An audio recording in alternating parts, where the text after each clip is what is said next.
இன்றைக்கி லஞ்ச் வந்து சிம்பிளாக தான் ரெடி பண்ணியிருந்தேன். சாதம் வடிச்சிட்டு சின்ன வெங்காயம் பூண்டு எல்லாமே நிறைய போட்டு சூப்பரான டேஸ்ட்டில் பூண்டு குழம்பு ரெடி பண்ணியிருந்தேன். சாப்பிட்டுட்டு கொஞ்ச நேரம் ரெஸ்ட் எடுத்துகிட்டு ஒரு 4 மணிக்கு மேலே வெளியில் போக வேண்டிய வேலை இருந்துச்சு.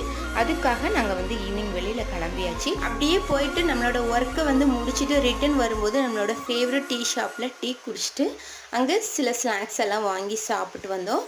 இந்த கேக் வந்து ரொம்ப டேஸ்டியாக இருந்தது, எனக்கு ரொம்ப பிடிக்கும். ரிட்டன் வரும்போது நம்மளுக்கு தேவையான வெஜிடபிள்ஸ் ஃப்ரூட்ஸ் எல்லாமே வாங்கிட்டு வந்தாச்சு. வீட்டுக்கு வந்த உடனே கையோடு அது எல்லாத்தையுமே தனித்தனியாக எடுத்து பாக்ஸில் போட்டு ஃப்ரிட்ஜில் எல்லாத்தையுமே ஸ்டோர் பண்ணியாச்சு.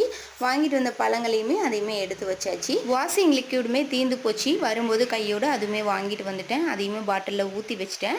நைட்டு டின்னருக்கு வந்து கடையில் வரும்போதே மஷ்ரூம் கிரேவி வாங்கிட்டு வந்திருந்தேன்.